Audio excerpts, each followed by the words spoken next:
Hello दोस्तों, मेरी video में आपका स्वागत है। चलिए वीडियो की ओर चलते हैं। ये कहानी है अमन की जो सिर्फ 23 साल का था जब उसने अपनी जिंदगी का सबसे बड़ा फैसला लिया था। वो एक प्राइवेट कंपनी में काम करता था। छोटा सा ऑफिस, टारगेट्स का बोझ और सपनों का पहाड़। वहीं उसकी मुलाकात रवीना से हुई थी। रवीना उसी कंपनी में काम करती थी, हमेशा मुस्कुराने वाली, आत्मविश्वासी और समझदार। दोनों के बीच बातें बढ़ीं, फिर दोस्ती हुई और धीरे धीरे प्यार। दोनों जानते थे कि उनके घर वाले इस रिश्ते को कभी मंजूरी नहीं देंगे। अमन का परिवार मध्यम वर्गीय था, जबकि रवीना के घर में पैसे और दिखावे की अहमियत ज्यादा थी। कुछ महीनों बाद हालात ऐसे बने कि दोनों ने एक रात बिना किसी को बताए शादी कर ली। सुबह तक सब कुछ बदल गया था। रवीना ने घर से रिश्ता खत्म कर दिया था और अमन की नौकरी भी चली गई थी। प्यार का जोश अब जिंदगी की हकीकत बदल चुका था। दोनों ने एक नया शहर चुना। वहां किसी को नहीं जानते थे। किराए के एक छोटे से कमरे से नई जिंदगी की शुरुआत हुई। अमन ने घर चलाने के लिए एक कंस्ट्रक्शन साइट पर मजदूरी का काम करना शुरू कर दिया। दिन भर धूप में पसीना बहाता, ईंटें उठाता और रात को थक कर बस इतना कहता, थोड़ा वक्त और फिर सब संभल जाएगा। रवीना भी कुछ महीनों बाद एक छोटी कंपनी में काम पर लग गई। तनख्वाह ज्यादा नहीं थी, पर गुजारा हो जाता था। शुरुआती दिनों में सब ठीक चला। दोनों हंसते थे, बातें करते थे और अपनी गरीबी में भी सुकून ढूंढ लेते थे। लेकिन वक्त के साथ मुश्किलें बढ़ने लगीं। कमरे का किराया, रोजमर्रा के खर्चे और बढ़ती महंगाई सब मिलकर उनकी जिंदगी पर बोझ बन गए। रवीना को अब हर बात पर झुंझलाहट होती और अमन की कमाई अब उसे कम लगती। 2 साल बाद जब उनकी बेटी आर्या पैदा हुई, तो अमन के लिए वो सबसे बड़ी खुशी थी। लेकिन साथ ही जिम्मेदारियों का पहाड़ भी बढ़ गया। अमन ने नौकरी के बाद रात में भी छोटे मोटे काम करने शुरू कर दिए। कभी किसी दुकान पर गिनती का काम, कभी माल उतारने का। नींद अब उसकी जिंदगी से जैसे गायब ही चुकी थी। धीरे धीरे रवीना के चेहरे से भी मुस्कान गायब होने लगी थी। अब वो पहले जैसी नहीं रही। रोज की शिकायतें, ताने और झगड़े अब आम बात बन चुकी थी। अमन हर बार समझाने की कोशिश करता, पर हालात और ज्यादा खराब होते जा रहे थे। जिस कंपनी में रवीना काम करती थी, उसका मालिक राघव 27 साल का युवक था। पढ़ा लिखा, अमीर और बेहद आत्मविश्वासी। उसका स्वभाव ऐसा था कि हर कोई उसकी बातों से प्रभावित हो जाता। रवीना की मुश्किलें देखकर वो कभी कभी मदद कर देता, कभी एडवांस, कभी गिफ्ट्स के नाम पर। रवीना को भी उसकी बातें अच्छी लगने लगी थीं। अमन को इस बदलाव का अंदाजा होने लगा। वो देखता कि रवीना अब सुबह जल्दी निकलती और देर रात लौटती। घर आकर बात करने का मन नहीं करता था। आर्या के पास थोड़ी देर बैठती और फिर फोन में खो जाती। अमन अंदर ही अंदर टूटने लगा था। उसने सोचा कि शायद यह भी एक दौर है जो बीत जाएगा। एक रात अमन ने देखा कि रवीना का फोन बार बार बज रहा था। स्क्रीन पर लिखा था, राघव कॉलिंग। अमन ने कुछ नहीं कहा, बस शांत होकर सो गया। अगले दिन सुबह रवीना ने कहा कि वो ऑफिस के काम से कुछ दिनों के लिए बाहर जा रही है। अमन ने बस सिर हिलाया। 3 दिन बीते, फिर एक हफ्ता, फिर एक महीना। रवीना लौटकर नहीं आई। फोन बंद, कोई संपर्क नहीं। अमन ने पुलिस में भी जानकारी दी, पर कोई पता नहीं चला। धीरे धीरे सच्चाई उसके सामने खुलने लगी। रवीना राघव के साथ भाग गई थी। अमन को जैसे किसी ने अंदर से तोड़ दिया था। वो अपने छोटे से कमरे में बैठा, आर्या गोद में थी और आंखों से सिर्फ आंसू गिर रहे थे। उस रात उसने सिर्फ एक बात खुद से कही, अब किसी से कोई आस नहीं, ना किसी से कुछ कहना, अब बस मेहनत और आर्या की देखभाल। अगले ही दिन से अमन ने अपना ध्यान पूरी तरह काम में लगा दिया। सुबह मजदूरी, शाम को दूसरे ठेकेदारों के साथ छोटा मोटा काम और रात में आर्या को गोद में लेकर पढ़ाई करवाना, यही उसकी दिनचर्या बन गई। लोग उसे कहते, तेरी बीवी तो भाग गई, तू दूसरी शादी क्यों नहीं कर लेता? अमन मुस्कुराकर कहता, वो गई तो क्या हुआ, मैं अब भी जिंदा हूं और मुझे बस अपनी बच्ची का ध्यान रखना है। अब यही मेरी जिंदगी है। दिन गुजरते गए, दर्द कम नहीं हुआ, लेकिन अमन का इरादा मजबूत होता गया। अब उसके अंदर एक अलग ही आग थी, कुछ बनकर दिखाने की, अपनी बेटी को बेहतर जिंदगी देने की, उसका भविष्य बेहतरीन बनाने की। रवीना के जाने के बाद अमन की जिंदगी जैसे रुक सी गई थी, लेकिन उसके पास रुकने का कोई हक नहीं था, क्योंकि उसके कंधों पर छोटी सी आर्या की जिम्मेदारी थी। हर सुबह वो अपनी बेटी को गोद में उठाता, खाना खिलाता और खुद बिना खाए काम पर निकल जाता।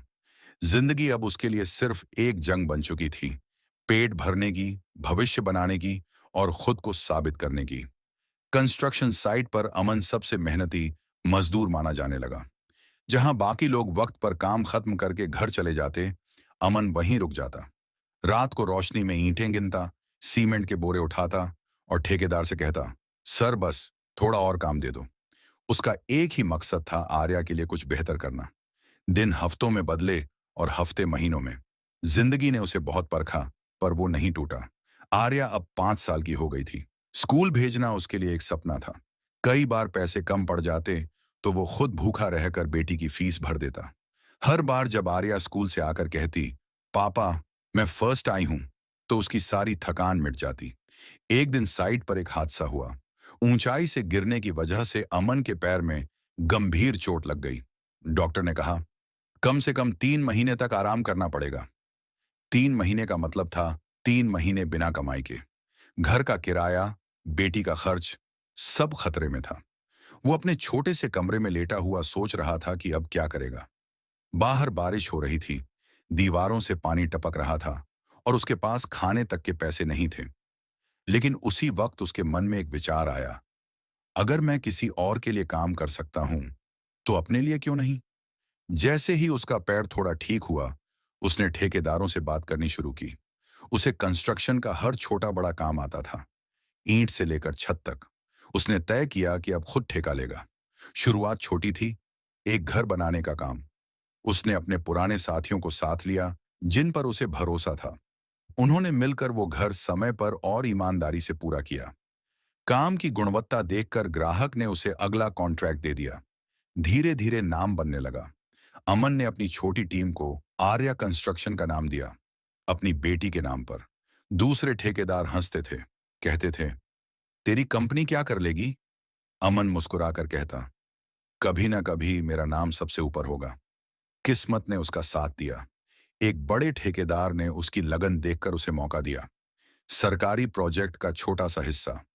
अमन ने वो काम इतनी ईमानदारी से किया कि खुद अफसर उसके पास आकर बोले, तुम जैसे ठेकेदारों की ही देश को जरूरत है। उस दिन के बाद से ही उसे पीछे मुड़कर देखने का वक्त ही नहीं मिला। जो आदमी कभी ईंटें ढोता था, अब ठेके पर इमारतें बनवा रहा था। उसकी कंपनी धीरे धीरे लोगों के बीच भरोसे का नाम बन गई थी। आर्या अब 10 साल की थी। स्कूल में उसका प्रदर्शन शानदार था। वो हमेशा अपने पापा के ऑफिस आती, नक्शे देखती और कहती, पापा एक दिन मैं आपकी मदद करूंगी। अमन कहता, तू मेरी ताकत है बेटी, तू जो बनना चाहेगी मैं बनाऊंगा। पर जिंदगी ने एक और परीक्षा रखी थी। एक रात जब अमन अपने नए प्रोजेक्ट के कागज देख रहा था, तभी उसे खबर मिली। जिस कंपनी में उसने अपनी जमा पूंजी निवेश की थी, उसका शेयर अचानक बढ़ गया था। कुछ ही दिनों में उसके लाखों रुपयों की कीमत करोड़ों में बदल गई। अमन के पास करोड़ों के रुपए थे, पर उसके चेहरे पर अब भी पहले वाली सादगी ही थी। उसने उस पैसे से अपने पुराने कमरे के पास एक ऑफिस खोला, मशीनें खरीदी और काम का दायरा बढ़ाया। अब वो मजदूरों को नौकरी देता था और हर मजदूर से बस इतना कहता, मैं तुम्हारे जैसा ही था, फर्क बस इतना है कि मैंने हार मानना नहीं सीखा। धीरे धीरे आर्या कंस्ट्रक्शन कंपनी शहर की सबसे भरोसेमंद कंपनियों में शामिल हो गई। अमन को अब पहचान मिलने लगी थी, अखबारों में नाम, लोगों की जुबान पर उसकी बातें। लेकिन उसके भीतर अब भी वही अमन था, जो जमीन से जुड़ा हुआ था। रात को जब वो अपने पुराने घर के पास से गुजरता, तो कुछ पल रुककर छत की ओर देखता। वही जगह जहां उसने भूख, दर्द और अकेलापन झेला था। वो हल्की सी मुस्कान के साथ कहता, देख, मैंने कर दिखाया। अब उसका सपना सिर्फ अपनी बेटी के लिए नहीं था। अब वो चाहता था कि उसके जैसे और लोग भी उठ खड़े हों, जो जिंदगी से हारे ना माने, बल्कि जिंदगी को बदलने की कोशिश करे। अब वो समय गुजर चुका था, जब वो पुराना अमन था जो मजदूरी करके घर चलाता था, आज देश की सबसे तेजी से बढ़ती निर्माण कंपनी आर्या कंस्ट्रक्शन का मालिक था। ऊंची ऊंची इमारतें, बड़े कॉन्ट्रैक्ट्स, मीडिया में नाम, सब उसके मेहनत का नतीजा था। उसके ऑफिस में अब सैकड़ों कर्मचारी काम करते थे। सुबह से शाम तक फाइलों की आवाज, मशीनों की गड़गड़ाहट और साइट पर अमन की मौजूदगी ही उसकी पहचान बन गई थी। पर सबसे बड़ी बात यह थी कि अब उसके पास एक कारण था, आर्या। वो अब 16 साल की हो चुकी थी, समझदार, आत्मविश्वासी और अपने पिता की सच्ची साथी। स्कूल में हमेशा अव्वल रहती और घर पर पिता के ऑफिस का काम समझने की कोशिश करती। जब वो नक्शे देखती या साइट पर जाती, तो सब कर्मचारी मुस्कुराते हुए कहते, छोटी मैडम आई हैं। अमन को यह सुनना अच्छा लगता। अब उसके दिन बेटी के सपनों और काम के बोझ में कटते थे, लेकिन हर रात वो भगवान को धन्यवाद देता कि उसी ने उसे उठने की ताकत दी।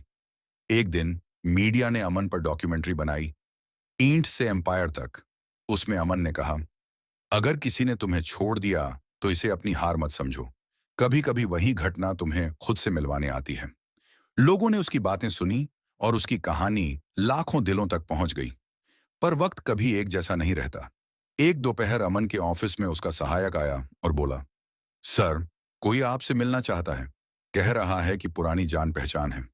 अमन ने कहा, नाम बताओ। वो बोला, रवीना। नाम सुनकर अमन कुछ पल के लिए शांत हो गया। उस आवाज को सुने हुए बरसों हो गए थे। उसने कहा, उसे भेज दो। दरवाजा खुला। वही चेहरा, पर अब पहले जैसी चमक नहीं थी।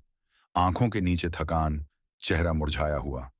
रवीना धीरे धीरे कमरे में आई, अमन को देखा और कहा, तुम बहुत बदल गए हो। अमन ने शांत स्वर में जवाब दिया, वक्त बदल देता है, कभी कभी जरूरत भी होती है। रवीना ने कुर्सी पर बैठते हुए कहा, मैं गलत थी अमन, मैंने सब कुछ खो दिया। राघव ने मुझे छोड़ दिया, उसका बिजनेस डूब गया और मैं फिर सड़कों पर आ गई। तुम्हारी खबरें देखी तो लगा शायद तुमसे मिल लूं। अमन बस सुनता रहा। उसके चेहरे पर न नफरत थी, न बदला, बस एक ठहराव। उसने कहा, हर इंसान अपने फैसलों का बोझ खुद उठाता है रवीना। मैंने भी उठाया, तुम भी उठा रही हो। रवीना की आंखों से आंसू निकल पड़े। बोली, क्या मैं आर्या से मिल सकती हूं?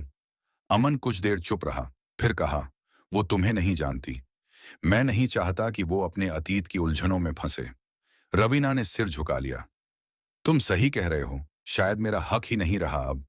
अमन ने कहा, हक वो होता है जो इंसान अपने कर्मों से कमाए।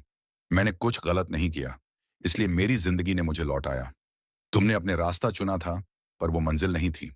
कुछ मिनटों की चुप्पी के बाद रवीना उठी और बोली, मैं बस तुम्हें देखना चाहती थी, जानना चाहती थी कि तुम ठीक हो।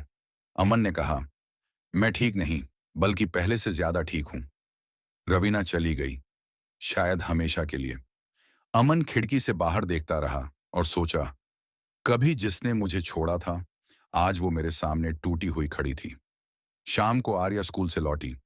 उसने कहा, पापा, हमारे स्कूल में आपका नाम लिया गया। सबने कहा कि आप देश के बेस्ट बिल्डर्स में से एक हैं। अमन मुस्कुरा दिया, बेटा, नाम से ज्यादा जरूरी काम होता है। काम करते रहो, नाम अपने आप बन जाता है। रात को जब आर्या सो रही थी, अमन ने उसके सिर पर हाथ फेरा और बोला, तेरी मां चली गई थी तो लगा सब खत्म हो गया, पर तेरे कारण जिंदगी फिर से शुरू हो गई। अगले दिन अखबार में अमन की तस्वीर छपी, आर्या कंस्ट्रक्शन का विस्तार, 3 नए शहरों में प्रोजेक्ट शुरू। पर वो सब देखकर भी अमन वैसा ही रहा, सादा, शांत और मेहनती। अब उसके ऑफिस के बाहर लिखा था, कभी किसी को छोटा मत समझो, क्योंकि आज का मजदूर भी कल का मालिक बन सकता है। अमन के लिए ये सिर्फ शब्द नहीं, उसकी पूरी जिंदगी का सार था। अब आर्या कंस्ट्रक्शन देश की सबसे भरोसेमंद कंपनियों में गिनी जाने लगी। बड़े बड़े शहरों में उसके प्रोजेक्ट्स थे, स्कूल, हॉस्पिटल, पुल और आवास। जहां कभी अमन मजदूर की तरह काम करता था, अब वहीं उसके नाम के बोर्ड लगे थे। मीडिया बार बार उसके इंटरव्यू लेती। लोग पूछते, अमन जी, आपकी सफलता का राज क्या है? वो हर बार बस मुस्कुराकर कहता, हार मानना बंद कर दो, किस्मत खुद बदल जाती है। लेकिन अमन के लिए सबसे बड़ी सफलता पैसे या शोहरत नहीं थी, बल्कि उसकी बेटी आर्या थी। अब आर्या कॉलेज में थी, आत्मविश्वासी और अपने पिता की तरह ईमानदार। उसे भी कंस्ट्रक्शन का शौक था। जब वो साइट पर जाती, मजदूर उसे पहचानते और आदर से कहते, आर्या जी भी अपने पापा के जैसी हैं। अमन उसे अपने ऑफिस के सारे काम सिखाने लगा। हर बार वो कहता, बेटा, ये कंपनी सिर्फ हमारी नहीं, उन हजारों लोगों की है जो पसीना बहाते हैं। कभी किसी मजदूर से ऊंची आवाज में बात मत करना, क्योंकि मैंने खुद उनकी जगह पर दिन काटे हैं। आर्या बड़ी समझदारी से सब सीखती रही। अब वो डिजाइन और टेक्निकल काम में पिता की मदद करने लगी थी। धीरे धीरे अमन उसे कंपनी के निर्णयों में शामिल करने लगा। एक दिन आर्या बोली, पापा, मैं चाहती हूं कि हमारी कंपनी गरीब बच्चों के लिए स्कूल बनाए। अमन की आंखों में चमक आ गई। बोला, यही तो मैं चाहता था कि तू मुझसे भी बड़ा सोचे। उसके बाद उन्होंने आर्या फाउंडेशन शुरू किया, मजदूरों के बच्चों की शिक्षा और महिलाओं के प्रशिक्षण के लिए। अखबारों ने लिखा, एक मजदूर से अरबपति बना आदमी अब दूसरों के लिए उम्मीद का सहारा बन गया। पर इसी बीच जिंदगी ने एक और मोड़ लिया। एक शाम अमन के ऑफिस में एक हादसा हुआ। साइट पर एक पुरानी दीवार गिर गई और कुछ मजदूर घायल हो गए। अमन खुद अस्पताल दौड़ा और वहीं सारी रात बैठा रहा। जब तक आखिरी घायल को होश नहीं आया, वो घर नहीं लौटा। अगले दिन सभी अखबारों में अमन की तस्वीर थी। मालिक नहीं, साथी, अमन वर्मा। उसकी इंसानियत ने लोगों के दिलों में एक और जगह बना ली। दिन बीतते गए और आर्या अब कंपनी का चेहरा बन चुकी थी। एक दिन उसने पिता से कहा, पापा, मैं चाहती हूं आप थोड़ा आराम करें। अब ये जिम्मेदारी मैं संभालना चाहती हूं। अमन ने मुस्कुराकर कहा, मैंने तो बस रास्ता बनाया था, अब मंजिल तू तय करेगी। कुछ महीनों बाद एक बड़ा कार्यक्रम हुआ, business icon of the year का अवार्ड। मंच पर अमन और आर्या दोनों को बुलाया गया। तालियों की गूंज से पूरा हॉल भर गया। अमन ने माइक पकड़ा और कहा, मैं कभी मजदूर था, लोगों ने मुझ पर हंसी उड़ाई, मेरी बीवी तक मुझे छोड़कर चली गई, पर मैंने ठान लिया था कि अब मेरी कहानी कोई और नहीं लिखेगा। मैंने अपनी किस्मत खुद बनाई और आज मैं कहना चाहता हूं, जो इंसान खुद पर भरोसा करता है, उसे जिंदगी भी एक दिन सलाम करती है। हॉल में सब खड़े होकर तालियां बजाने लगे। आर्या की आंखों में आंसू थे, पर वो मुस्कुरा रही थी। उसने माइक लेकर कहा, पापा ही मेरे हीरो हैं। उन्होंने सिखाया कि हारना बुरा नहीं, हार मान लेना बुरा है। आज मैं जो भी हूं, वो सिर्फ उनकी वजह से हूं। कार्यक्रम खत्म होने के बाद जब दोनों घर लौट रहे थे, आर्या ने पूछा, पापा, अगर मम्मी आज आपको ऐसे देखती तो क्या सोचती? अमन कुछ पल चुप रहा, फिर बोला, शायद सोचती कि जिसे उन्होंने छोड़ा था वही असली अमन था। उस रात अमन छत पर बैठा आसमान देख रहा था। उसकी आंखों में सुकून था, चेहरे पर एक शांत मुस्कान। नीचे उसकी बनाई इमारतें चमक रही थीं। हर एक ईंट उसकी मेहनत की गवाही दे रही थी।